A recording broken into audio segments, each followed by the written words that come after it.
구약성경 에스더 4장 13절에서 17절까지 자, 읽겠습니다. 본문이 같다고 해서 같은 설교는 하지 않습니다.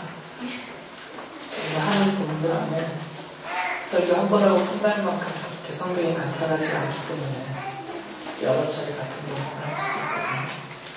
제가 다시 한번 13절부터 읽겠습니다.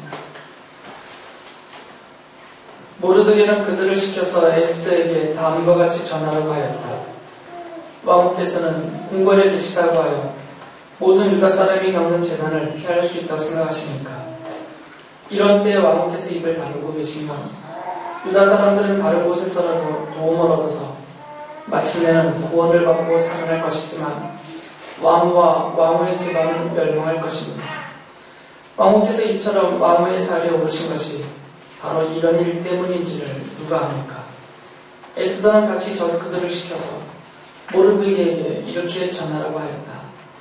어서 수산에 있는 유다 사람들을 한 곳에 모으시고 나를 위하여 금식하게 하십시오. 사흘 동안은 밤낮 먹지도 마시지도 말게 하십시오. 나와 내 시녀들도 그렇게 금식하겠습니다. 그렇게 하고 난 다음에는 법을 어기고서라도 내가 임금님께 나아가겠습니다. 그러다가 죽으면 죽으렵니다. 모르드게는 나가서 에스더가 일러준 대로 하였다.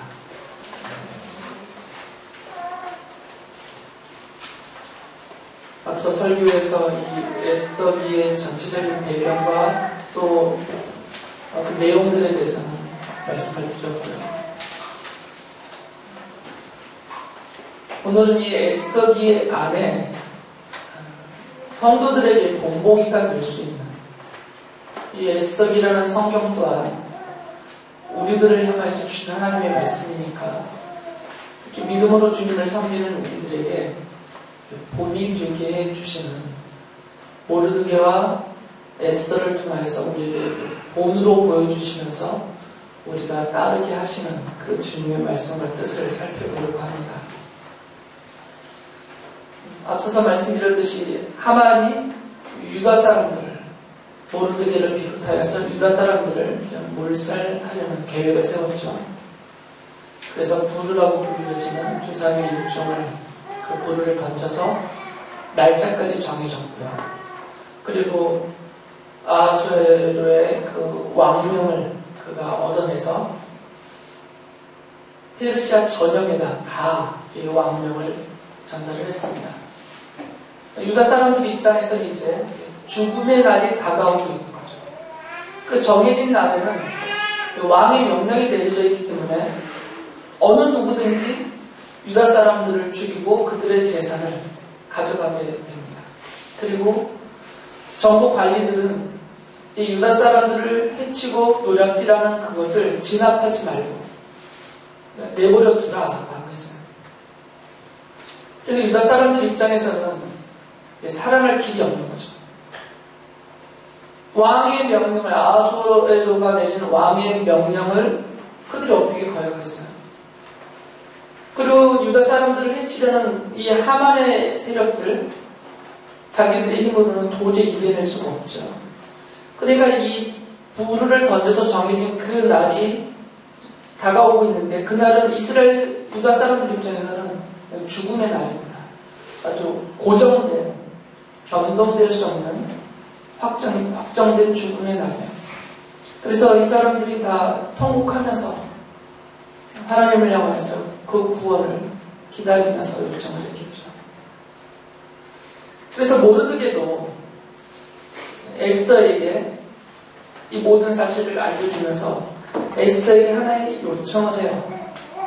그런데 에스더에게 그 요청하는 그 모르드게가 한 말을 보면 그 속에 모르드게의 믿음을 짐작할 수 있는 그런 구절이 포함되어 있습니다.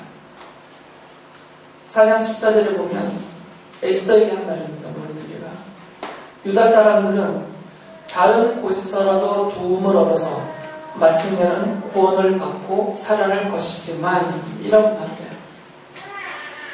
유다 사람들은 에스더 너가 아니더라도 만약에 내가 거절을 하거나 또는 실패를 한다 하더라도 우리 유다 사람들은 다른 곳은 하나님입니다.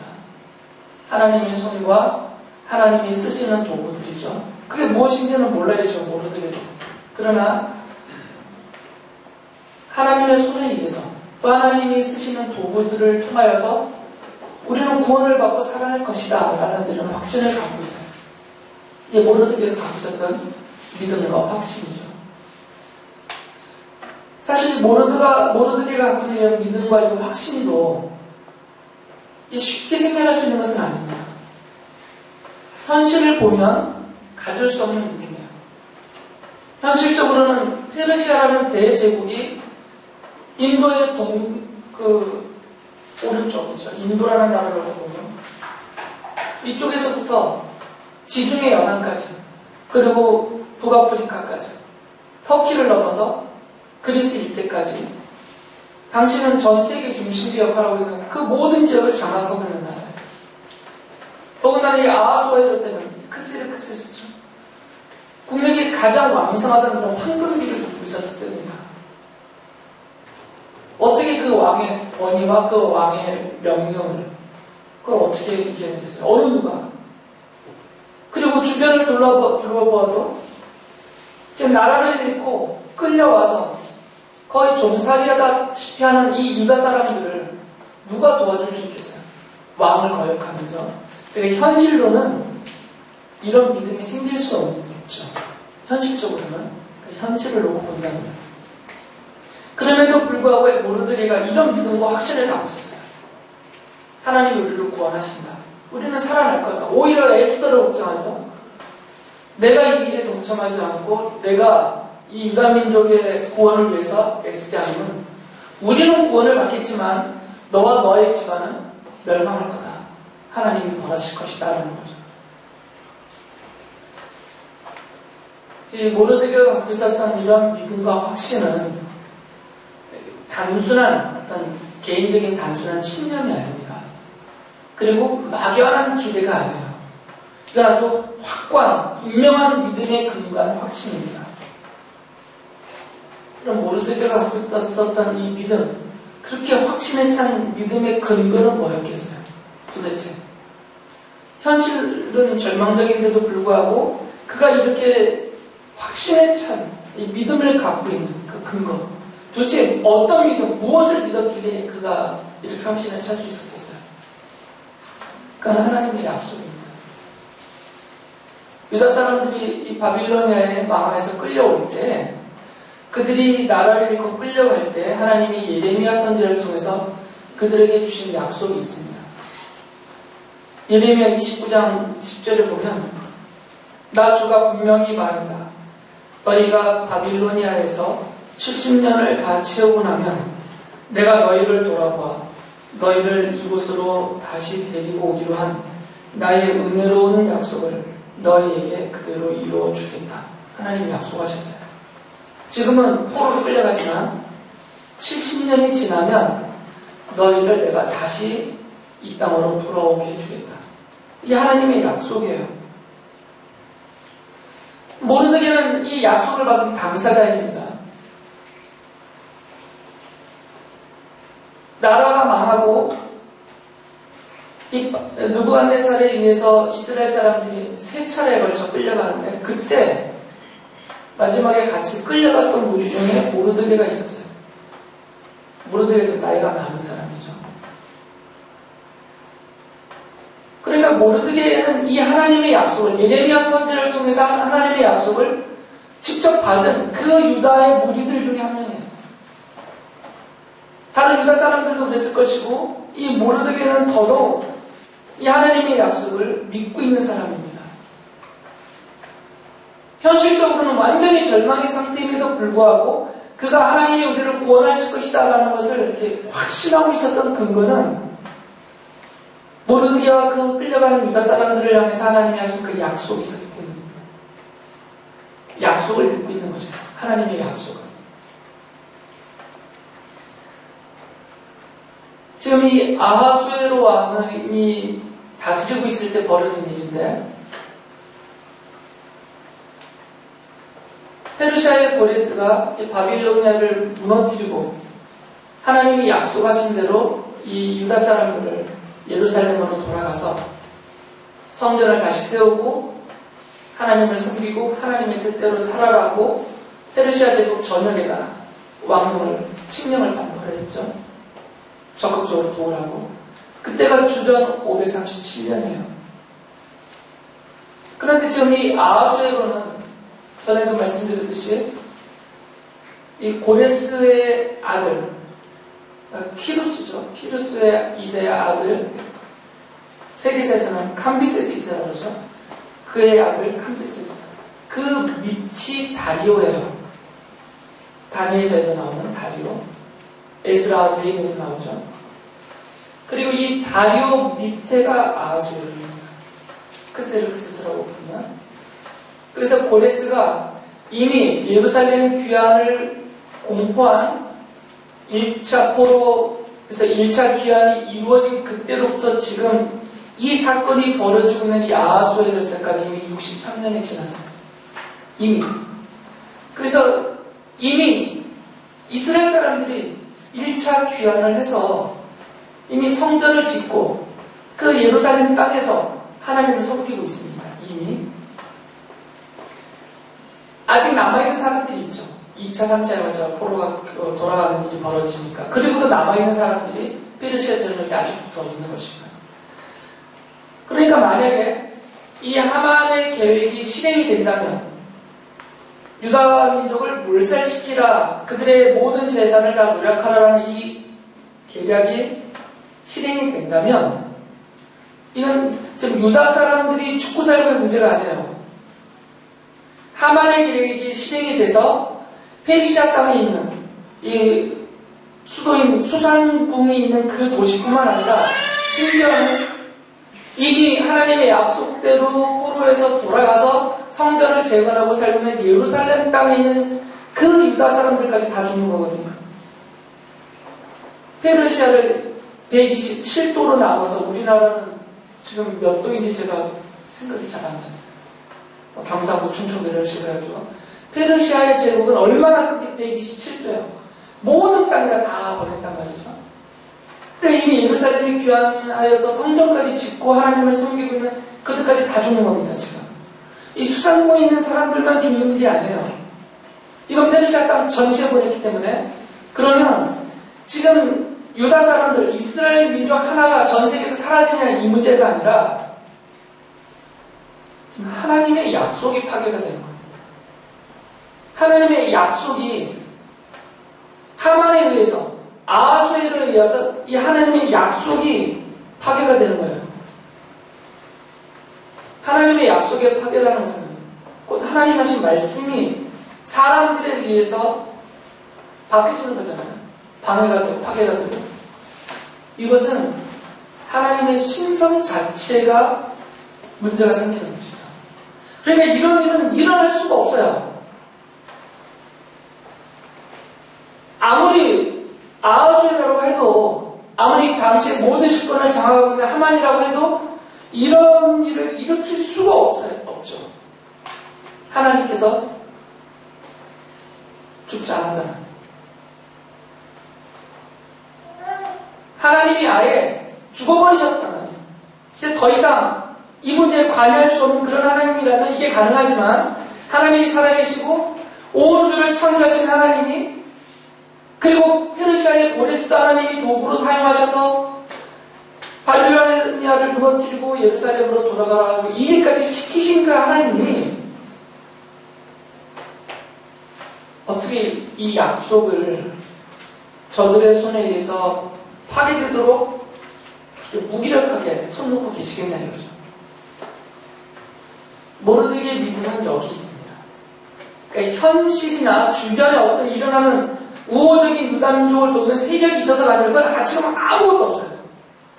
아무것도 없는 상태에서 오직 한 가지, 그가 받았던 하나님의 약속, 이 약속이 있기 때문에 이 약속대로 하나님이 우리를 구원하실 것이다라는 그런 믿음이 있었던 거죠. 그리고 확신을 갖고 있습니다.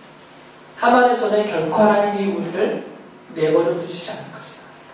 하만의 세력에 의해서 우리가 몰살당하는 일은 절대로 없을 것이다. 이게 모르드게의 확신을 갖게 하는 근거입니다. 물론 방법은 모릅니다. 모르드게도 에스더를 통해서 이 구원하실지 또 다른 어떤 방법을 통해서 하나님이 구원하실 때 어떤 식으로 구원하실지는 몰라요. 보이는 건 없으니까 눈에. 방법은 모르지만 아무리 생각을 해봐도 자기 머릿속에서 나올 수 있는 방법이라는 걸 에스더를 통해서 하는 일밖에 없기 때문에 에스더를 죽음의 자리까지 내보내는 거거든요. 자기 딸로 삼은. 그러나 그게 될지 안 될지도 모르드게 자식도 모르고 에스더도 몰라요. 그렇다더라도 모르드게는 믿고 있는 거죠. 미처 내 생각이 미치지 못하는 그 어떤 방법, 그 하나님의 손에 의해서 온 우주를 창조하신 그 하나님의 손이 바빌로니아와 페르시아를 지금 다스리고 계시는 아하수에로가 다스리는 것 같지만 사실은 그게 아니었거든요. 고레스가 다스리는 것 같지만 사실은 하나님의 도구에 불과해서 그랬어요. 고레스는 그 모든 것을 다스리시는 그 하나님이 하나님의 생각과 하나님의 방법으로 우리를 구원하실 것이다라는 확신이 있었던 거죠. 구원을 약속하신 분이 하나님이니까 하나님이 반드시 그 약속을 지키실 것이다. 이게 모르드게의 믿음이고 확신의 근거였습니다. 그러니까 지금 두 개가 이렇게 충돌이 되고 있는 거죠. 현실과 믿음이 지금 충돌이 되고 있는 겁니다. 현실은 죽음이에요. 그러나 믿음으로 보면 구원이죠. 지금 우리 성도들이 처한 처지이고 문제이기도 합니다. 우리가 현실을 보면 막막하고 답답하고 죽음까지 있죠. 그리고 이런 현실 속에서 우리가 살고 있기 때문에 그 현실을 보고 현실 속에서 현실에 감싸여서 살고 있는 우리가 과연 이 현실을 넘어서는 이 믿음을 가질 수 있느냐, 이게 이제 충돌이 되는 거예요. 이걸 극복하지 못할 때 우리 성도들은 저를 포함해서 하나님의 자녀들이라고 하는 우리들이 넘어지죠. 불복하게 되고 타협하게 되고 심지어는 하나님을 등지기까지도 하고 이런 일이 생길 수밖에 없는 거예요. 현실들에 갇혀버리기 때문에.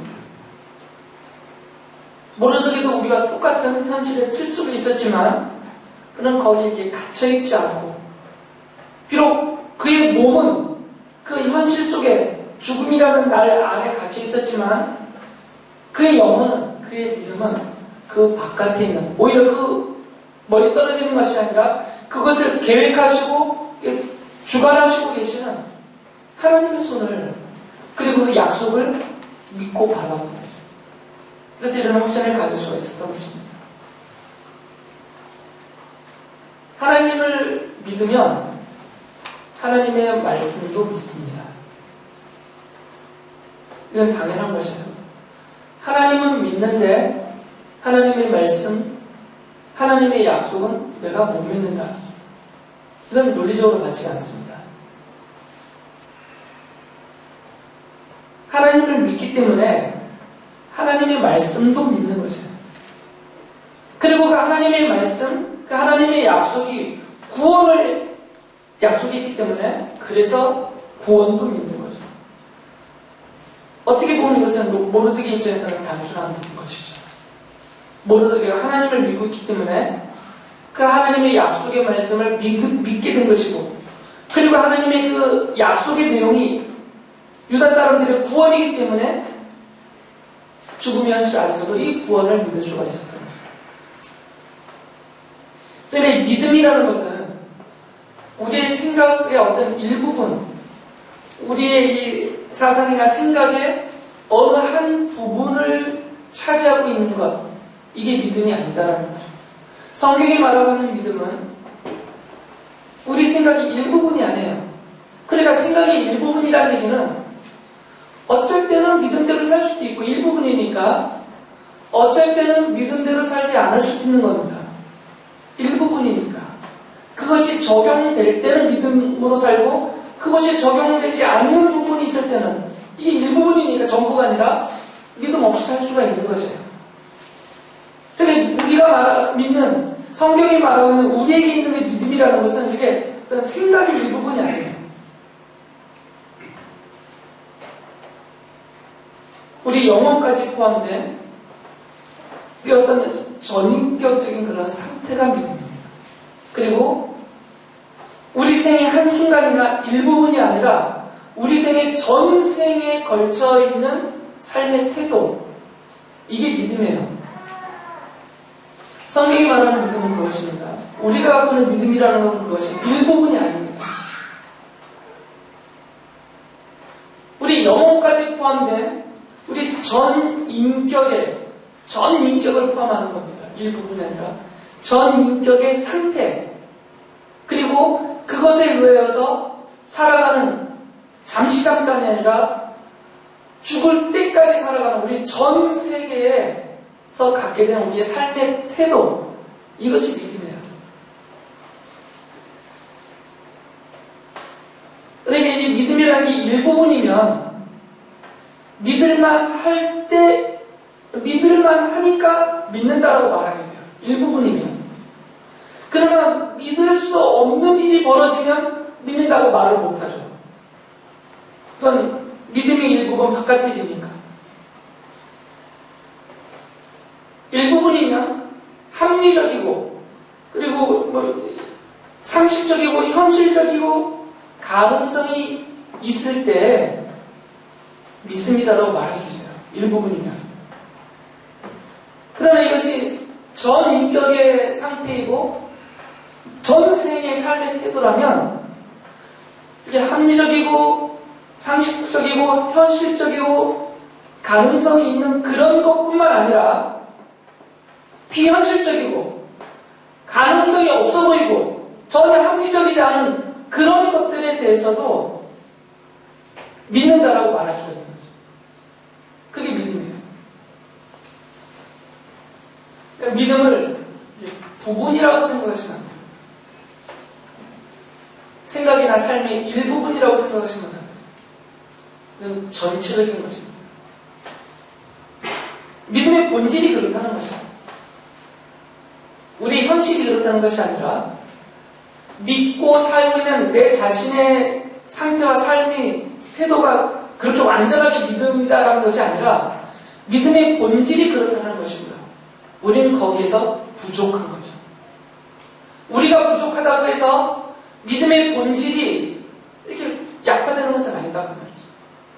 본질적으로 믿음은 이것이지만 우리는 현재적으로 그것에 부족한 상태에서 살고 있는 거죠. 연약하니까. 우리가 연약하기 때문에.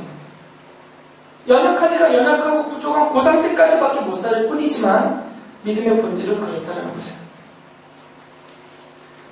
그래서 사도 바울이 이 아브라함에 대해서 말할 때 이렇게 말합니다. 창세기 18장에 어떤 일이 있었냐면 하나님이 아브라함에게 그의 아내인 사라의 몸에서 직접 태어나는 그 아들로 상속자를 삼고 이 언약의 상속자로 삼고 그의 씨를 통하여서 큰 나라와 민족을 이루게 해주겠다는 약속을 창세기 18장에서 해요. 그것의 내용을 사도 바울이 설명하면서 로마서 4장 19절부터 21절에 이렇게 얘기를 합니다. 그는 나이가 100세가 되어서 자기 몸이 이미 죽은 것이나 다름없고 또한 사라의 태도 죽은 것이나 다름없는 줄 알면서도 그는 믿음이 약해지지 않았습니다. 그는 하나님의 약속을 믿고 의심하지 않았습니다. 오히려 그는 믿음이 굳세어져서 하나님께 영광을 돌렸습니다. 그는 하나님께서 스스로 약속하신 바를 능히 이루실 것이라고 확신하였습니다. 라고 바울이 말해요. 바울은 좀 이 아브라함을 우리의 믿음의 조상이다라고 좀 말하고 있는 대목이에요. 왜 아브라함은 우리의 믿음의 선조요 조상일 수 있냐면 그가 갖고 있는 그 믿음이 아브라함이 보였던 그 믿음의 상태와 태도가 지금 우리가 추구해야 될 믿음의 본질적인 면을 다 보여주기 때문에 그래서 믿음의 원조이며 조상이다라는 거죠. 그러니까 아브라함은 믿음만 해서 믿음이 아니라는 거죠. 하나님의 약속. 아브라함의 나이가 지금 99세. 그의 아내 사라의 나이가 89세의 약속을 받았어요. 그리고 1년 후에 아들 이삭을 낳습니다. 여기서 말하는 몸이 죽었다는 얘기는 생식력이 없다는 얘기예요. 자녀를 생산할 수 없는 상태가 되었다는 거죠. 여자의 입장으로 치면 폐경이 된 거죠. 난자가 없는 거죠. 그러니까 아이를 낳을 수가 없는 상태에 이미 죽어버렸기 때문에 몸이 죄송해요. 죽었다는 면 그런 면에서 죽었다는 겁니다. 생식적인 면에서 자녀를 낳는 면에서 죽었다는 겁니다. 그러니까 현실적으로는 이건 불가능한 일입니다. 현실적으로. 근데 하나님이 그런 현실적으로는 불가능한 상태에서 아브라함에게 약속하셨어요. 사라에게. 1년 후에 너희가 아들을 낳을 거다. 그런데 아브라함은 그것을 믿었다고 했어요. 그냥 믿은 정도가 아니라 오히려 하나님을 찬양했다고 합니다. 그게 무슨 말이겠어요? 이미 죽은 우리들의 몸을 하나님이 살리시거나 또는 사용하셔서 이 언약의 상속자인 아들을 낳게 해주시는 그 하나님이니까 그 하나님의 그 능력이 그 하나님의 은혜가 얼마나 큰가 막 감사하고 찬양했다 그 말이에요.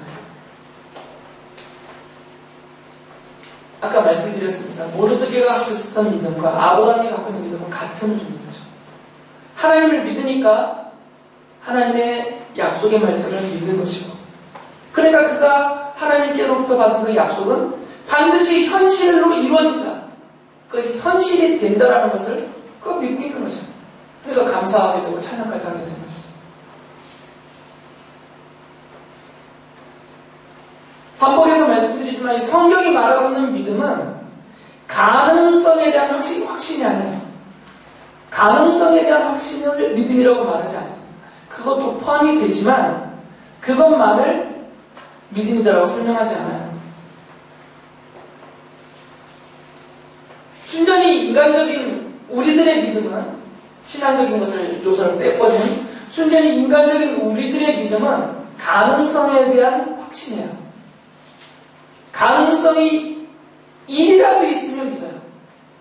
근데 가능성이 0이 되면 안 믿습니다.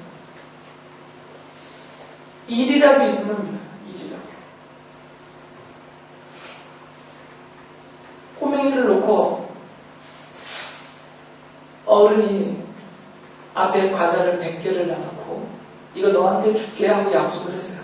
그리고는 먹기 시작해 어른이. 자기는 안 주고. 하나 먹어서 99개가 되고 10개 먹어서 90개가 돼도 이 아이는 초롱초롱한 눈으로 기다리고 다시 90개가 남았습니다. 개수가 점점 줄어들어도 실망하지 않습니다. 억울하긴 하지만 다 못 받아서 억울하긴 하지만 아직 남아있잖아요. 눈에 보이는 게 80으로 50으로 40으로 30으로 남아도 그 자리에 뜨지 않습니다. 아직은 남아있으니까 한 개가 남아있어도 그 자리에 안 떠요. 그거라도 받아먹으려고. 한 개의 가능성이 남아있으니까. 근데 그 하나까지 먹어버렸어요. 그럼 이 아이가 어떻게 될까요? 삶을 뒤엎어버리고 울고 난리가 나겠죠. 이제 거짓말하고 사기쳤다고. 그 일이 사라지기 전까지는 기다립니다. 가능성이 남아있으니까. 그게 일반적인 믿음이에요. 그러니까 우리의 믿음이라는 것은 가능성에 대한 믿음입니다. 왜 어르신들이 그 수십 년을 그 인간하고 아직도 살고 있냐면 그 인간에게 아직도 가능성이 있기 때문에 아직도 성경이 말하는 믿음은 가능성에 대한 확신이 아닙니다. 그것도 요소적으로 들어가 있지만 그것만이 아니라는 거죠. 하나님을 믿으면 그 하나님의 약속의 말씀을 믿는 것이고 그 하나님의 약속하신 그 말씀하신 것이 현실이 된다라는 그것이 곧 현실이다라는 이것에 대한 확신이에요. 당장은 가능성이 없지만 현실성이 없지만 당장은. 그래서 이 모르드게의 믿음은 우리들에게 본보기가 됩니다. 믿음으로 살아가는 성도들인 여러분들에게 믿음이 무엇인지 어떻게 사는 것이 믿음으로 사는 건지를 알려주는 본보기인 것이에요. 그러니까 여러분이 하나님을 믿는다는 얘기는 성경을 믿는다는 겁니다. 하나님은 믿는데 성경은 안 믿어요. 이건 사기예요. 성경은 기록된 하나님의 말씀이니까. 하나님을 믿는다고 하면서 성경이 일부분만 믿어요. 이것도 거짓말입니다. 모든 성경은 하나님의 말씀입니다. 그러니까 하나님을 믿는다는 얘기는 기록된 하나님의 약속의 말씀을 믿는 것입니다. 그러니까 이 성경 안에 하신 하나님의 말씀, 그리고 그 안에 담기는 약속들이 곧 현실이 된다라는 것에 대한 믿음이에요. 이것이 우리의 믿음의 근거예요. 확신입니다.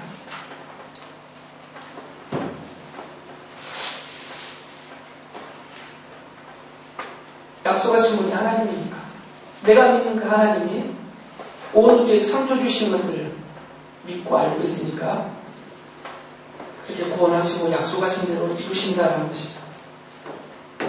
그래서 시편 84편 2절, 12절에 보면 시인이 이렇게 찬양을 하죠.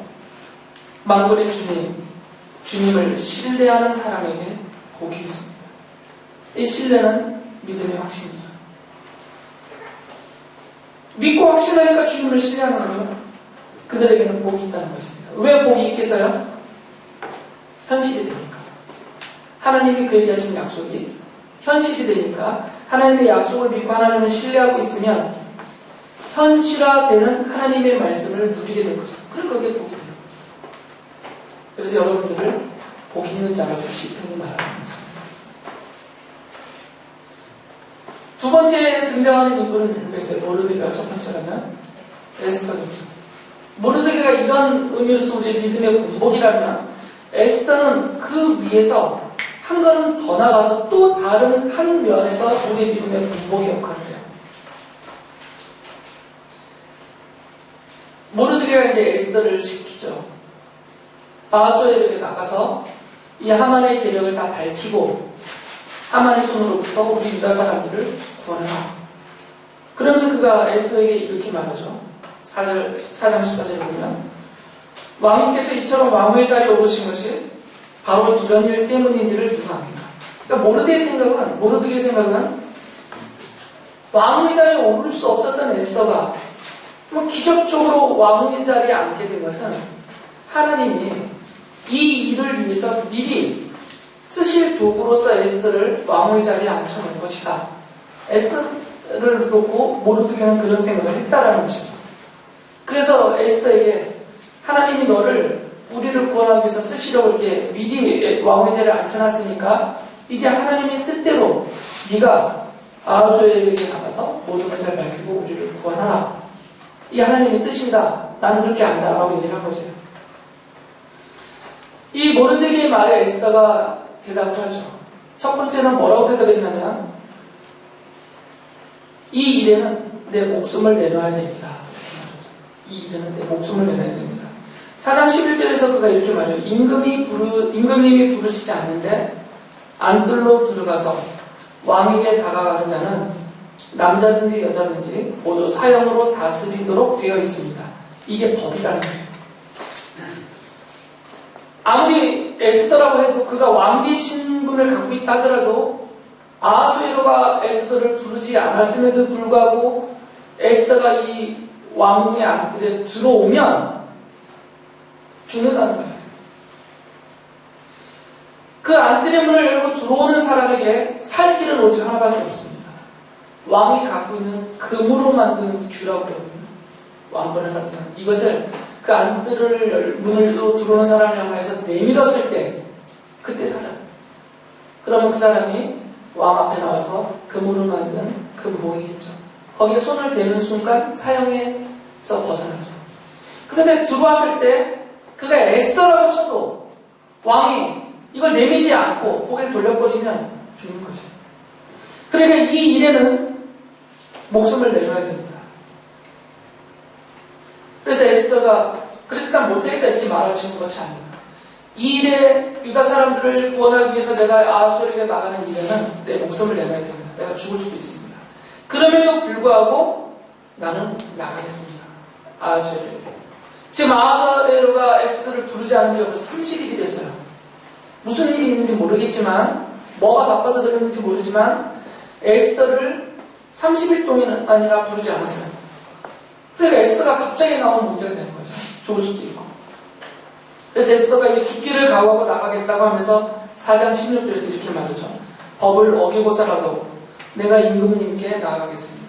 그러다가 죽으면 죽으렵니다. 이건 단순한 각오가 아닙니다. 내가 죽을 힘을 다해서 해보겠습니다. 이런 다짐이 아니라 현실을 그대로 받아들이는 거죠. 법대로 내가 죽임을 당할 수도 있다. 그리고 정말 죽을 것 같다라는 걱정이죠. 그럼에도 나는 왕 앞에 나가서 내 백성을 살리기 위해서 나가겠습니다. 그러다가 만약에 하나님이 도와주시지 않고 아하수에로가 사랑을 베풀지 않아서 내가 그 자리에서 죽게 되면 죽겠습니다. 그런 고백을 하죠. 그러니까 이 모르드게와 이 에스더가 보이고 있는 이런 믿음과 확신의 근거는 지식에서 나옵니다. 믿음은 감정이나 경험이 아니에요. 이 믿음의 근거는 지식에 있어요. 하나님을 아는 지식. 아는 만큼 믿습니다. 하나님에 대해서. 그것이 직접적으로 알게 되든 간접적으로 알게 되든 또는 성경을 연구해서 알게 되든 기도 중에 깨달아서 알게 되든 어떤 방식을 통해서든 간에 우리는 하나님을 아는 만큼 믿고 아는 만큼 확신에 찰 수 있어요. 모르드게와 이 에스더가 하나님에 대해서 분명하게 알고 있는 것이 있습니다. 우리 하나님은 선하시다는 거죠. 하나님은 선하신 분이시다. 성경은 계속해서 이 얘기를 하죠. 하나님은 선하시다. 시편 100편이 하나님의 선하심을 찬양합니다. 5절에 보면 여호와는 선하심이 그의 인자심이 영원하고 그의 성실하심이 대대에 이르도다 라고 말해요. 그러니까 이 하나님의 뜻은 선하신 거죠. 하나님이 선하니까 그 하나님에게서 나오는 뜻도 선하다는 거죠. 악한 것이 없고 잘못될 것이 없고 하나님이 뭐가 부족하고 몰라서 착각해서 어리석게 뜻을 정하고 펼치실 일은 없다라는 것이에요. 무한하시고 불변하시고 전지전능하신 하나님이니까 그 하나님의 선하심은 곧 하나님에게서 나오는 뜻도 선하다는 거죠. 그러니까 지금 에스더가 아하수에르에게 나가서 자기 민족을 살려내게 되더라도 이건 하나님의 선하신 뜻이에요. 그러나 혹시라도 아하수에르에게서 사랑을 믿지 못하고 하나님의 에스더 자신을 구해주지 않으셔서 죽임을 당하게 되더라도 그것도 하나님의 선하신 뜻이라는 거죠. 내가 구원받는 것은 하나님의 뜻이고 내가 죽는 것은 하나님의 뜻 바깥에서 벌어지는 일이라고 우리는 말하면 안 되죠. 우리 하나님이 그렇게 부족하신 분이 아니잖아요.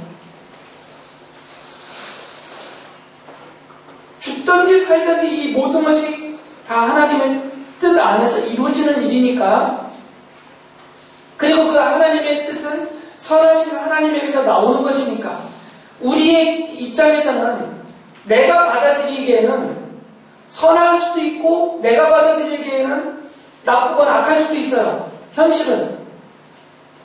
그러나 내가 받아들이기에 어떠냐를 떠나서 그 일을 이루시는 하나님의 뜻은 다 선하신 하나님에게서 나오기 때문에 선하신 뜻의 실현이란 말이죠. 모르드게도 에스더도 이걸 믿고 있는 거죠. 그래서 내가 살고 나를 통해서 하나님이 유다 사람들을 살려내는 것도 하나님의 뜻이고 잘 이해는 안 되지만 억울할 수도 있지만 설령 내가 죽게 되더라도 이것은 하나님의 선하신 뜻이 이루어지는 것이다. 자신의 죽음을 통해서 하나님이 그 선하신 뜻을 이루시나 보다라는 그런 믿음을 갖고 있었다는 거죠. 에스더의 이런 믿음과 거의 흡사한 같은 형태의 믿음을 고백하신 분들이 다니엘의 세 친구예요. 다니엘을 보면 다니엘과 다니엘 세 친구 그러니까 하나냐, 미사엘, 아사랴 이 네 명이 바빌론의 느부갓네살에 의해서 예루살렘이 망할 때 유다가 망할 때 포로로 끌려갑니다. 포로 1차 포로기에 끌려가신 분들이에요. 그런데 이들이 아주 총명하고 지혜롭고 해서 총애를 입었어요. 그런데 어떤 일이 벌어졌냐면 이 느부갓네살이 금으로 만든 신상을 세워놓고 모든 국민이 나팔을 불 때 자기가 다스리는 나라 안에 있는 영토 안에 있는 모든 사람은 그 신상 앞에 절하게 만들었어요.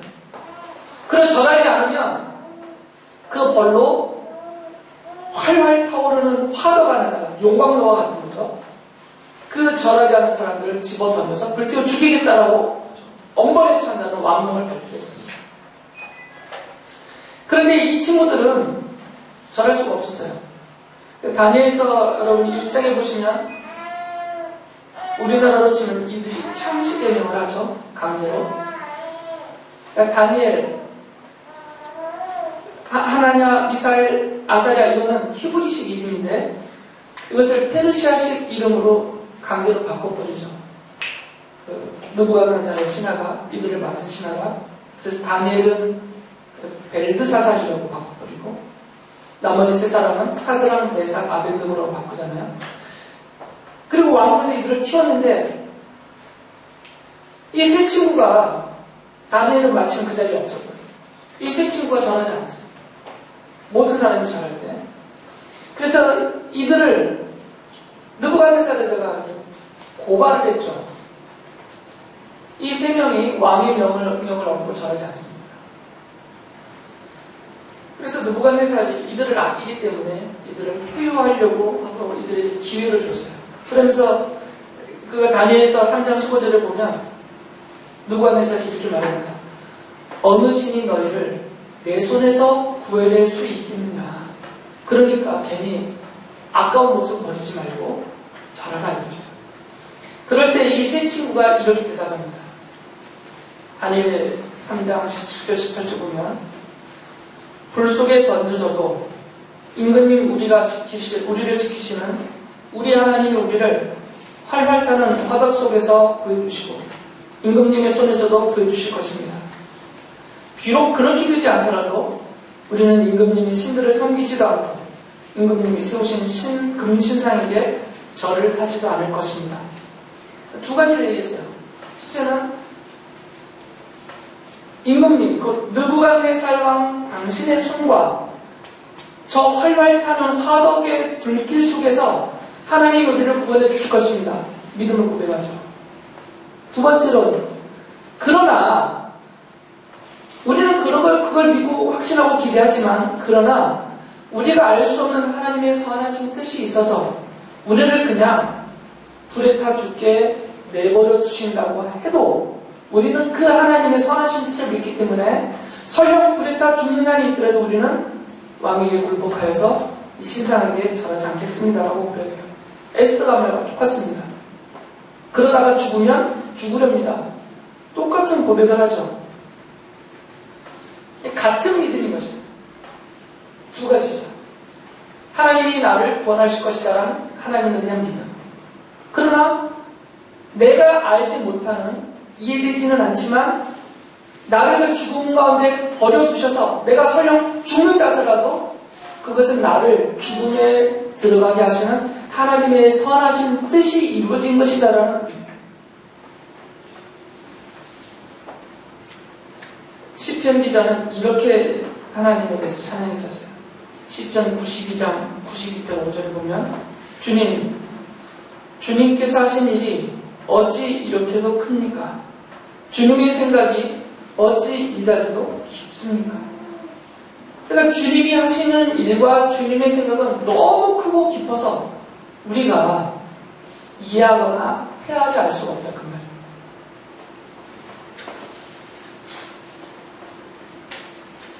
잠언 19장 21절에서는 우리가 받아들이기 쉽진 않지만 이런 말씀을 합니다. 사람의 마음에 많은 계획이 있어도 성취되는 것은 오직 주님의 뜻뿐입니다. 이게 무슨 말이냐면 우리의 생각을 리모컨으로 막 컨트롤해서 주께서 무슨 뜻을 여기서 하신다는 것이 아니라 우리가 계획하고 우리가 최선을 다해서 우리의 삶을 펼쳐나가지만 그러나 이 모든 것은 주님의 뜻 안에 있다는 거죠. 이 부분에 대해서는 제가 다음 주 설교 때 설명을 해드릴 겁니다. 하나님의 뜻과 인간의 의지에 대한 관계를 에스더기를 통해서 다시 한번 설명을 드릴 것이고요. 그래서 이사야 선지자가 이사야 25장 1절에서 이렇게 말합니다. 주님께서는 놀라운 일들을 이루시고 예전에 세우신 계획대로 진실하고 진실하게 이루셨습니다.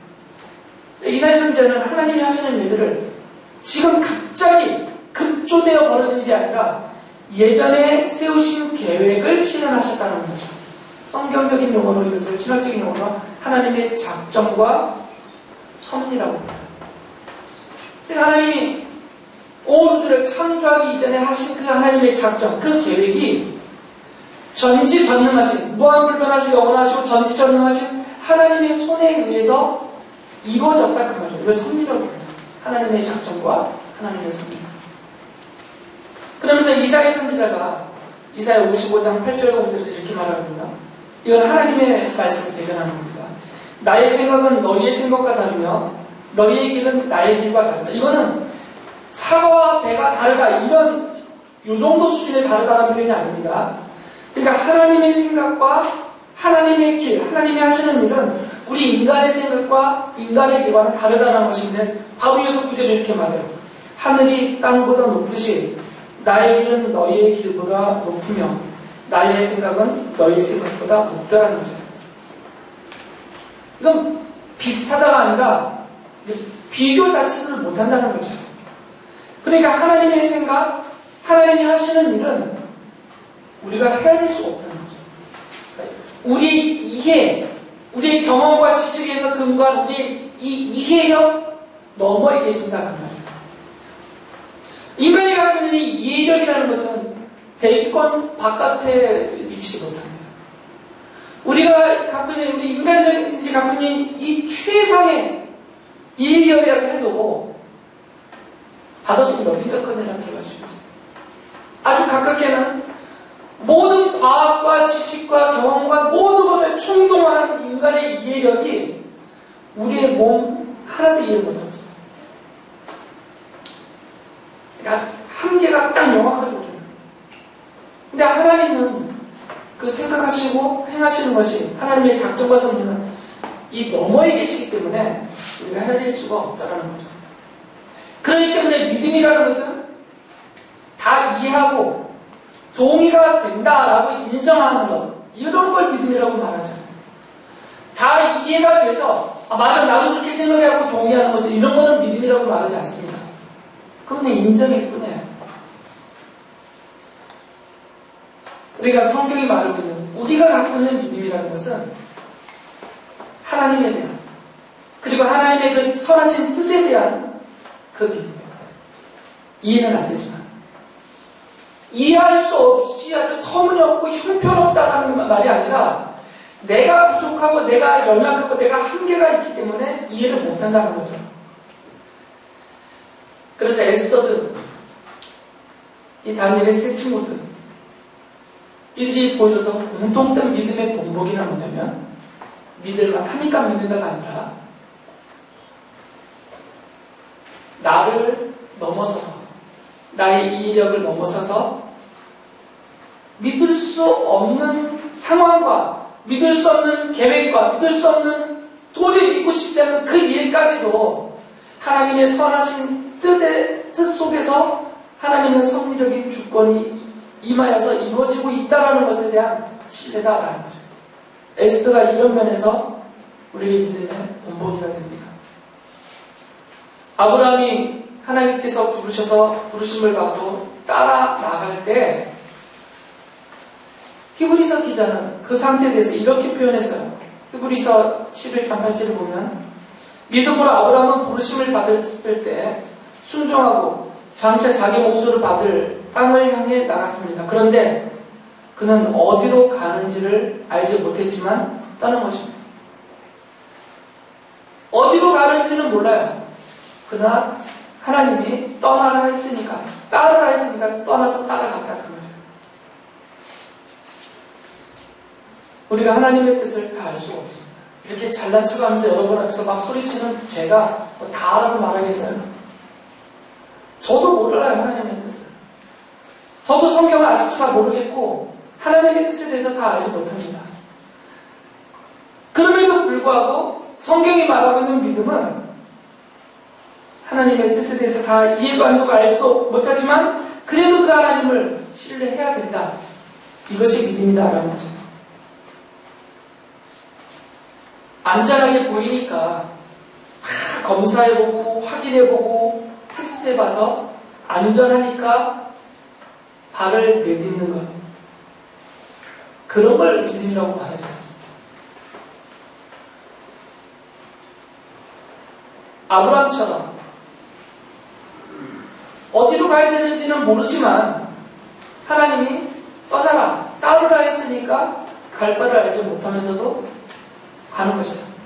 에스더처럼 죽을 수도 있지만 죽게 될지 살게 될지도 모르지만 그래도 아수에로 앞에 나가는 것이 믿음이라는 거죠. 우리 믿음의 선진들이, 믿음의 선조들이 다 이렇게 살았어요. 다 이렇게 믿음의 길로 갔어요. 이것이 우리에게 믿음의 분입니다. 에스더기는 이렇게 모르드게와 에스더의 이런 믿음과 그들의 생각, 그들의 삶의 태도를 통해서 우리에게 본을 보여주시면서 우리 또한 그렇게 하나님을 믿고 그렇게 하나님의 선하신 뜻을 신뢰하면서 최선을 다해서 믿음의 삶을 살아가라. 그러하면 하나님이 나를 향하여서 갖고 계신 그런 선하신 뜻이 이루어진다.